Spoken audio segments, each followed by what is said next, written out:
done. I cannot keep living like this. 2 days ago, my power was out from 2 a.m. to 8 p.m. That's 18 hours without electricity. No heat, no Wi Fi, no cell phone data because somehow that was affected too. No way to cook. And for what? A windy storm? Not a nice storm, not a hurricane or a tornado, just wind. Granted, it was very, very windy, but that's all it was. Today, I met a guy at the dog park who's still waiting. His power has been out for over a day and a half. And so I was so fed up that I emailed Oncor directly, not just customer service, but their senior vice president and general counsel. And I laid it all out: the financial loss, the safety risks, the fact that Texas law requires them to provide reliable service and they're just not doing it. And I didn't really stop there. I filed a formal complaint with the Public Utility Commission of Texas, the PUCT, the PUCT, demanding an investigation. And guess what? They actually called me today very early in the morning. Someone from Encore's customer relations group wanted to verify that my power was back, which tells me that they're feeling the pressure. But here's the problem: this isn't just about my house. This keeps happening to thousands of people. And I feel like it's only getting worse. And it always comes down to Encore because Texas keeps setting itself up for failure, and nothing is going to change until we start calling out the people who let this happen. So, starting with the basics, Oncor is not an electricity provider. They don't sell power, they own the power lines that deliver electricity to homes and businesses. But unlike your electricity provider, where you can shop around, you don't get to choose your transmission company. If Oncor is doing a bad job, which they are, too bad. You're stuck with them. And when something goes wrong, whether it's a storm, extreme heat, or apparently a breezy day, you're at their mercy. And lately, they have failed at their job over and over and over again. And if you're not from Texas, you might be wondering, why is this so different from the rest of the country? Well, because Texas is special. The US has three major power grids. There's the Eastern Interconnection, which covers the East Coast and most of the Midwest. There's the Western Interconnection, which covers the West Coast and parts of the Rockies. And there's Texas. Texas has its own power grid run by ERCOT, or the Electric Reliability Council of Texas. Why? Because Texas politicians didn't want to be under federal regulations. So we built our own grid, cutting ourselves off from the rest of the country. The idea was that this would keep electricity cheap and independent. But in reality, it's made us vulnerable. And when I say we, I'm talking about the residents.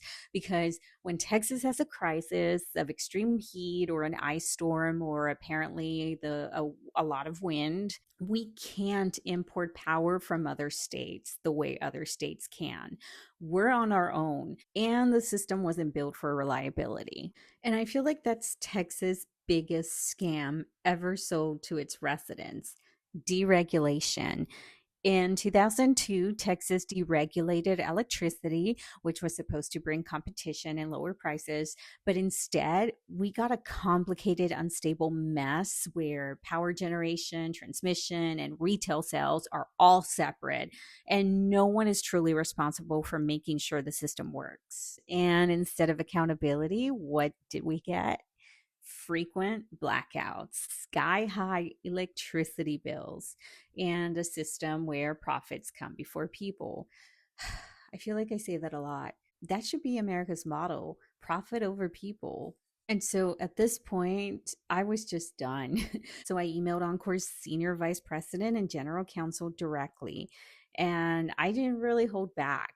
I told them, quote, Encore's infrastructure failures resemble those of a failing state, not a regulated U.S. utility provider. Power outages have become as frequent as those in Cuba, where systemic neglect leads to repeated blackouts. And I know that was an exaggeration.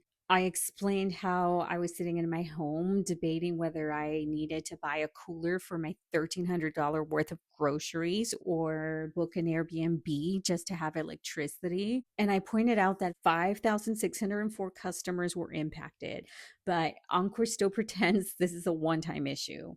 I cited actual Texas laws that Oncor is violating, like the Texas Utilities Code Chapter 38, which requires system reliability, the PUCT rule, which requires companies to restore power promptly, the Texas Deceptive Trade Practices Act for misleading customers, the ADA, because these outages directly harm people who need power for medical reasons. And surprisingly, they actually responded. Someone from Encore's customer relations team called me today to check if my power was back on, which tells me one thing: they know they're in trouble. I also filed a formal complaint with the PUCT, which stands for Public Utility Commission of Texas, demanding an investigation. And I made it clear: if Encore doesn't fix this, I will escalate this. I will go full on Karen.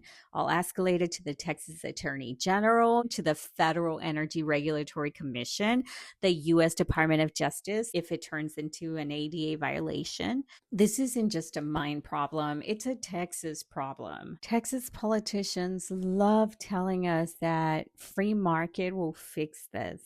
But how many blackouts does it take for us to admit that this isn't working? If you're from Texas and have been affected by the storms recently, tell me in the comments. Let's make some noise, because the more people speak up, the harder it is for them to ignore us. Please like, subscribe, and share to keep the conversation going. Thank you guys, and I will see you in the next one.